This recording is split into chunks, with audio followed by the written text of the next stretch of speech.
Good morning, everybody. My name is Neil Johnson. I am a business developer by trade.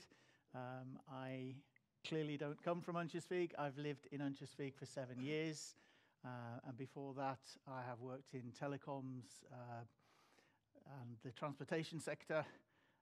I landed in Örnsköldsvik for the green economy, in fact. My wife was born in Högland and works for one of the companies here today. Anyway, I'm a member of the International Hub here in Örnsköldsvik, and I have the pleasure to moderate this half-hour session. There are 3 experts here to talk about the green economy, the implications for Örnsköldsvik, and the challenges for companies in Örnsköldsvik and Norrland. Can I introduce first Per? Yeah, my name is Per Åström, and I'm working for Afry as responsible for the battery sector. And as you all know, that was one of the starting driver for this green economy with Northvolt's establishment in Skellefteå and so on. So we have a lot to do with this new startup market, I would say. Mm-hmm. Gunnar? Yes, so Gunnar Westin, I work at RISE in Domsjö at Processum. I'm the acting head of Biotechnology at the moment. Been working a lot with innovation through the years, and I really love to see that now ideas are actually starting to put factories in the ground around us and near us. Thank you. Right. Emil? I'm Emil Källström. For a year now, I've been at Sekab, and we like to call ourselves the greenest chemical company in the world. I was hired as EVP and head of sales, marketing, and outreach, but since a couple of weeks, I'm interim CEO. So continuing to develop this very promising, old but very promising company. I call ourselves sometimes a 100-year-old startup. There's going to be a big focus on innovation, but the reason we're here is to talk about the green economy. A president of a rather large company, the People's Republic of China, shall we say, the factory of the world, said recently, green is the new gold. China is producing the largest number of electric buses, the largest number of solar cells. I can't even speak English. I can't think of the English word. I think the people here, they understand. They understand, yeah, they're okay with that. But they're still a big producer of plastic too. So green is the new gold, that's the future. But what do we mean by the green economy? I would like to pass over to, I think, the only true green chemical company in the world, Emil. I'll go with that. But what we see, we definitely see that there's some truth to what Xi Jinping said. We don't really like to be connected with that man or the development in that country right now. But otherwise, green is the new gold. Sure, we go with that. But what we see is that there is an actual willingness to pay a green premium for bio-based or fossil-free products. And what's really striking, and for me this was something I learned after I joined the chemical industry, is that many industries, and perhaps the chemical industry in particular, are dependent on fossil materials, not only for the production or the process using fossil energy, but also for the inputs. And why we call ourselves, why Sekab is calling ourselves the greenest chemical company in the world, is that more or less every other chemical company out there are entirely fossil-based when it comes to the process, but also their inputs. They are virtually a part of the oil economy, the oil industry. We are using bio-based materials, and first and foremost ethanol. People think that Sekab produces ethanol, but we're actually a consumer of ethanol, producing other types of industry-grade chemicals. So what our offering to our existing and new customers is not only a green process, that we are clean energy and the best transports available and stuff like that, but our actual products are not derived from the process of pumping up oil. And that is something that more and more people realize that this is also kind of a big thing, and this is not something you can electrify your way out of. The economy of the future will still need some sort of input of carbon molecules, and the question and the answer to that question for hundreds of years now has been pumping up oil or digging up coal. We need to find another way, and our part of that answer, there's probably going to be a lot of different answers, but our part of that answer is bio-based ethanol. That is a basic chemical that can be derived into many different applications, some of which we are doing right now, some of which we will do and develop with our partners in the future. So, and for us, the sustainability part of our offering is absolute key. Without that, we would have been more or less worthless on this market. Per, anything you'd like to add?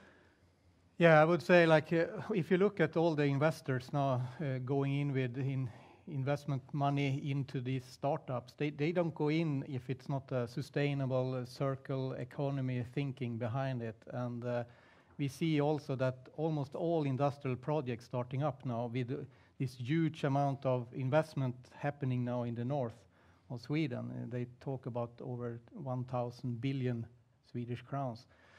It's a huge amount, and that will not happen if you don't have a circle economy thinking and a sustainable thinking. And the green energy that we still have in Sweden, I would say, is a huge advantage, and that's the reason to why all this investment will happen. Without the green energy, most of them will never happen. I mean, I actually think Sekab is a great example for us as well, how we see things, because it's both collaborations between corporations, and it's really resource efficiency in the heart of what you're doing, and then you're deriving actual products that the society needs. So I think that's the sort of what we see also in different types of markets, where we would like to go. But every idea has to mature. It takes a couple of years. It takes sometimes too many years. We're not patient. But sometimes when we give it time, things actually happen. So I think patience is, unfortunately, something we have to live with also. Patience. Interesting. Yeah, sorry about that. I'd like to move on to the next point. And maybe this is just a step that I want to take along the way. So basically, I'm basically saying that in 1987, when I was listening to Guns N' Roses, and still at university doing a few things here and there, into the government thinking for the very first time came the idea of sustainability, the green economy. There was a report by a former Norwegian Prime Minister, the Brundtland Commission, and it's really that is a step change, 1987, when sustainability, the green economy, really started. That's only a generation back. Before that, we were only talking about oil-based economics. So we're only 30-odd years old. So we're still a startup as an economy. And that has implications. It means that it's still in the innovation stage or not. Can I pass that question over? Are we all about innovation? Well, innovation is the center of what we're doing, at least. And I think our job is to collaborate with the right other organizations around us to make sure that every good idea, we don't know when we start, of course, but every good idea needs to reach commercialization as soon as possible, which means we need to be clever even in the early stages. We use science as our tool, but we shouldn't think as scientists. We should think about it as innovation, where science is the tool we're using. So I think that's very important for us to decrease the time to market. Per, is it about innovation? Yeah, for sure. I mean, if you look at the battery sector, for example, I mean, the technique we have today has a certain efficiency using a certain amount of critical minerals. We all know that minerals are limited, no matter if you like it or not, but sooner or later they will end up. And they are also called critical, like lithium, cobalt, and nickel. They are critical because if we continue and say that all electrical vehicles will be electrified, this critical mineral will be finished 2035. So in roughly 10 to 15 years. That's the span we have. So to take a technique shift or make a technique shift, making batteries out of other materials is crucial for our development, for example. So that's one way, and yeah, I can talk much more about this, but yeah. No, for sure, technique shifts are driving this, and we need to be more efficient. For example, hydrogen, that's a good solution, but the efficiency is still too low. I mean, it's a very good solution now for making steel with no coal, for example, but the efficiency need to increase. Interesting, yes. I come back to the transport sector that I work in now. And we can look at the internal combustion engine, but we can also look at this system, the public transport system here, kollektivtrafiken. We pay, the kommun is ultimately the customer that pays for produktionskilometer, the buses that drive up and down. We need to make sure that those buses that drive up and down are matched to the needs of people's travel. And at the moment, we have one person sitting on a bus every 5 kilometers in the landsbygdsområdet. It's a big challenge. And maybe it's not more of the same, but it's part of the green economy is digitalization and better understanding of the needs and a digital platform for transport, for example. That is, for me, a huge part of the green economy. So that leads me on to my next point. We have experts here in green chemicals and in batteries. I think we've had part of the answer already, but is there anything you'd like to add? Is it just about, it's not just batteries, but so much more? No, I think it's everything. All sources that are good we need. I mean, we need hydrogen, we need batteries, we need ethanol, we need everything we can get that contribute to this. And it's the same with energy production. It's not only wind, it's not only solar or water, it's everything that is fossil free. And I think also that you need to take a bigger scope of this to see how do we use these batteries in the best way. I don't think it's to electrify all vehicles is the best solution. I think the biggest game changer is to use the batteries for energy storage. For example, if an industrial facility have 200,000 square meter of roof, why don't they have solar panel there and battery system to store the energy, and you can have a local grid. But today the legislation in Sweden forbid that, so that's a little bit, and also taxation is a little bit limitation now. The biggest solar panel system you can put up now is 2,250 square meter without paying energy tax. And as a private person, if you generate more electricity than 80,000 kronor per year, then you have to pay VAT. Value added tax as a moms. So it's some limitation that we can remove by changing the taxation or the pricing for sure. And we talked about hydrogen. Hydrogen today doesn't have any tax. It's tax-free. But the electricity we have in Sweden, it's the greenest, one of the greenest in the world.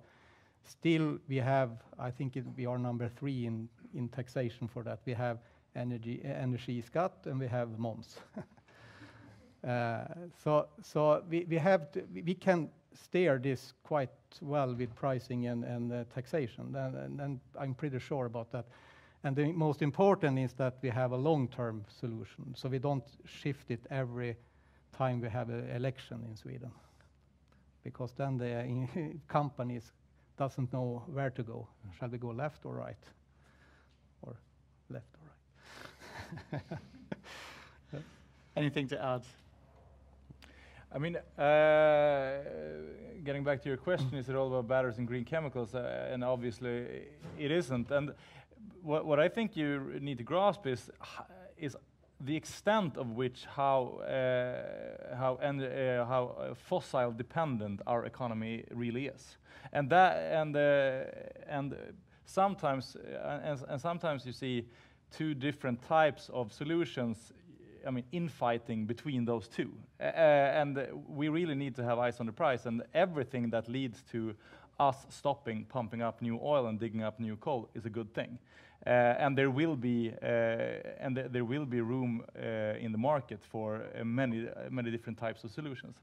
So for example, sometimes there's a big debate between should we recycle fossil materials, or is that not good enough? It should be entirely bio-based. Easy for a bio-based player to say, but in reality, obviously you're going to need both. And every way to us stop pumping up oil is a good thing. And that right now, I mean, to be a little pessimist, it's really hard to see. It's really hard to see that we're actually moving in that direction. I mean, right now, where are the political leaders? They are desperately trying to get countries with oil to pump up more oil to compensate for Russia's war.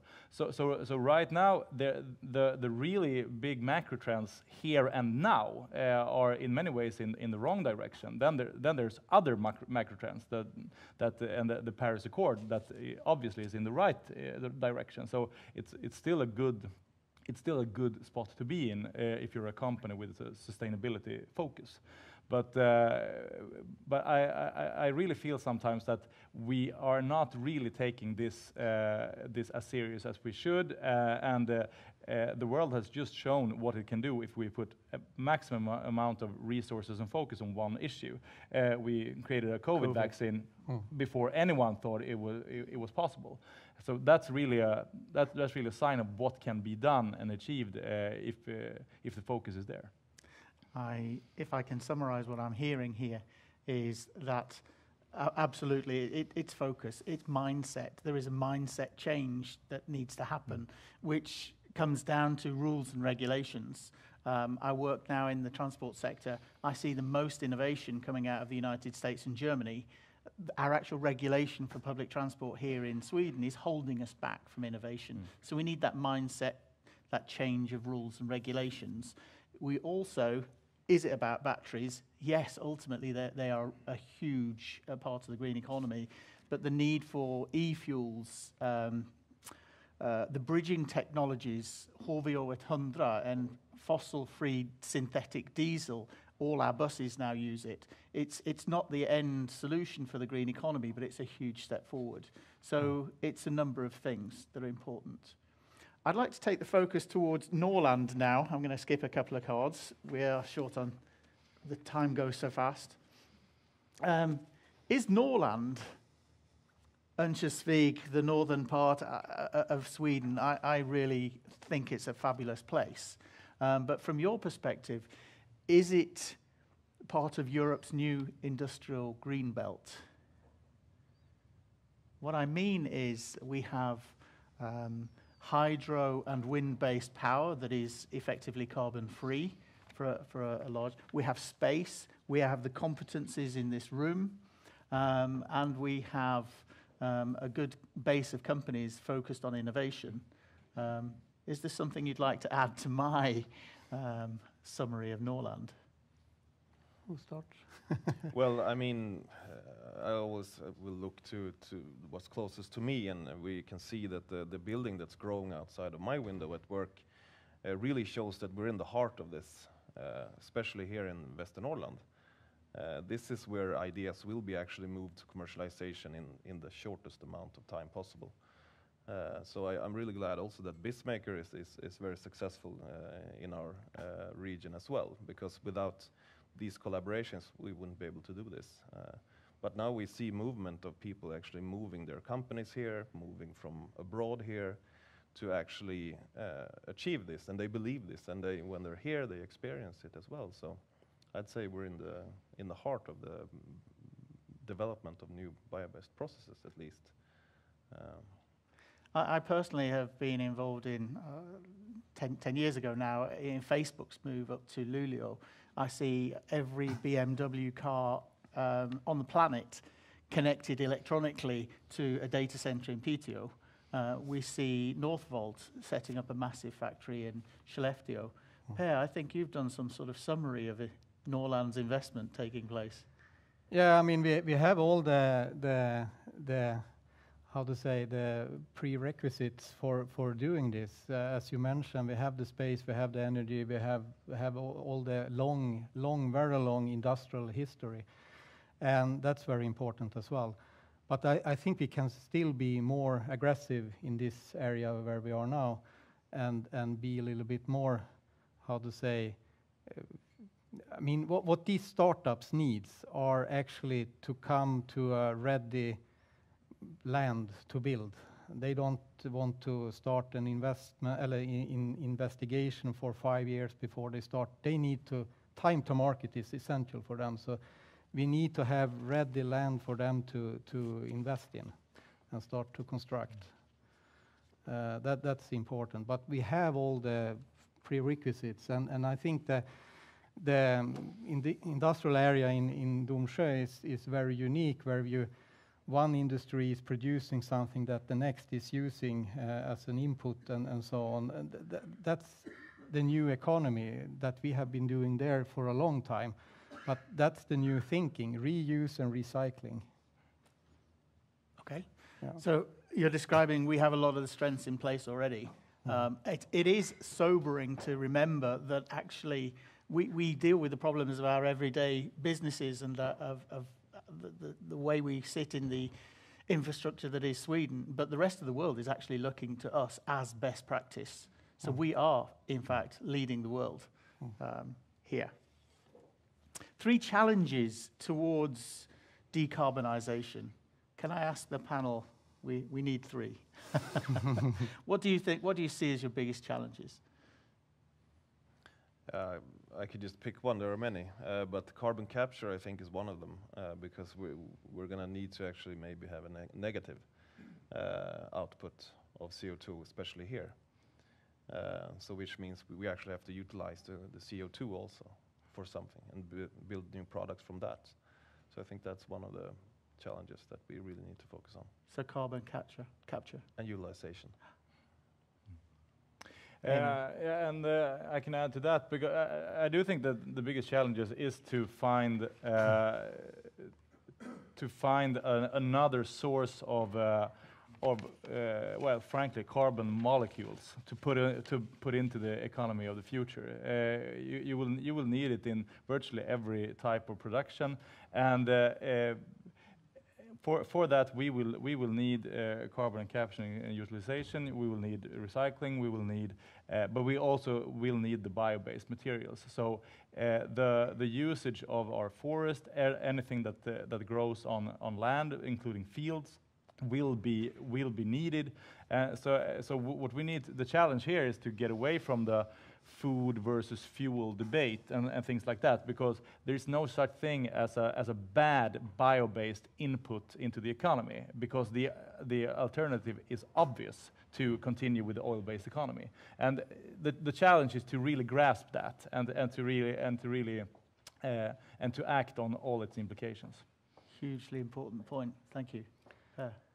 Yeah, I would say that as I started with saying that the main reason to why all this big investment will happen is the green energy production, and that's actually the key. I mean, I think at the moment we can't have too much energy production that is fossil free. The more we have, the more opportunity we create, because all this new how to say, green investments happens and they happens because we have green energy as a source, and that's the key to everything now.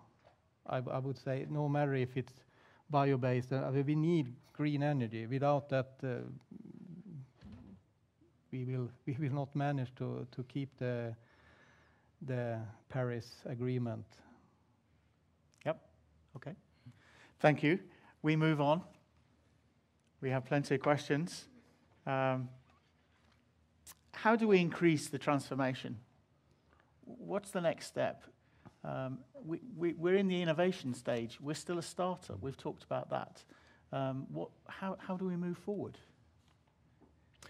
like, you know, I mean, Sekab today. I mean, we are, as I said, we're a 100-year-old startup, and it's a curse, but mainly a blessing that we have an existing business.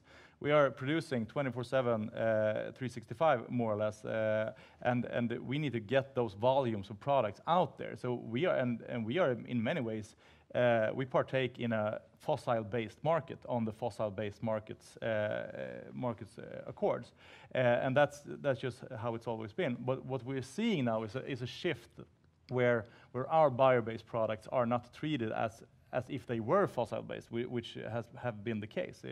They have physically been transported to the same storage facility in Antwerp and being mixed. Our bio-based and the fossil-based, since it's the same molecule, it's used for the same thing. So it's been treated the same way. What we're seeing is that there is, as I said, there is a willingness to pay for the fossil-free. There is a green premium to be extracted from the market. We will see what happens with that when times are turning for the worse, especially in the European market where we are operating. But even though it can sometimes be hard, I do think that you need to be bold in your decision making, and have an understanding that if you do the right thing, that often leads to other good things. And I have one example. Until October of 2021, well, about a year ago, actually, we unilaterally made the decision at Sekab to cut our last maintaining source of fossil-based Russian synthetic ethanol, because it's not sustainable. It's not a good thing. We can be entirely bio-based, which means we will be that. We couldn't really, we didn't make any money making that decision. We actually lost a little momentarily. But you can imagine how we felt about that decision in February of this year, when the war started. We had taken care of that dependency before everyone else did, and we did it not because the war effort demanded it of us. We did it because it was the right thing to do. And it's been clear for us that it has increased our business. It's increased our interest in the market, and of course it made sure that what would have been an enormous problem for us was taken care of way ahead of that problem materializing. So sometimes you do need to take a leap of faith and say that we are doing this because it's the right thing, and we are hoping that it will lead to other good things, which our decision to cut the fossil-based ethanol really turned out to be. Anything to add? Transformation? I mean, I can give another example. I mean, we have the steel production companies in Sweden, and I was visiting SSAB in Oxelösund, what is it, 2019 in the fall, so it's almost 3 years ago now. And at that time, they said that they just got one electrical cable approved, so they can fire up their new electrical furnace to get rid of the masugnar, the furnace where you fire up with coal. But the problem for them is that they only got one cable. They need two to drive the whole plant. So they said that now if you only get one, we can't be fossil-free end of 2025, as our plan was originally. We need to continue with LNG and coal until 2028, 29 something. And that's a pity that just by, approving another electrical cable, we could gain 3-4 years of one of the biggest fossil polluter in Sweden. They stand, I think they alone has like 7% of the Sweden CO2 pollution. Okay. So that's a pity. We're running very short of time. Now is the summary. So from my perspective, is Örnsköldsvik perfectly placed? a short answer in 15 seconds. I mean, we are where we are, but we have a really good situation to be able to grow our business using the knowledge that is around here. And for Sekab, we are hiring people from at least all over Sweden, coming here and feeling that this is a good place to be. So yeah, we are very good situation. Gunnar. Yeah, I'd say potentially. I don't see this exactly the same thing that you see there. We have it's easier for us to have people moving from outside of the EU than from Gothenburg or Stockholm. So I think the brand, we need to work on the brand so that everyone knows what we're doing here and that everyone feels that, okay, that's where I want to go when I graduate from KTH. Good plug for the international hub. Thank you. Yeah. Per. No, I think we have all the prerequisites, as we said. We have Sekab, we have RISE building a new research facility. We have Sinis, we have Liquid Wind, new investment within this sustainable thinking. And we have BAE that has increased the order intake enormous this year. I mean, the whole region is in a good state, but I think we can be even more aggressive. We can take more market share if we just think that we will also be in the top, not that we are small city and so on. We will also be up here. And I think you need to be a little bit aggressive to gain something. That's excellent. Thank you very much, Emil, Gunnar, Per. Thank you. That's our half hour done. I believe Örnsköldsvik is really adding value in the green economy sector, and I commend you all here. It's not just the panel here. I see a lot of faces working in the green economy out here as well. So fantastic. We have. Do we have Ella here? Yes, we have Ella and some more people. We have a little focus on innovation to finish with a four-minute elevator pitch from an ungdomsföretag. Ella, the floor is yours. Ella and friends. Stå framför oss.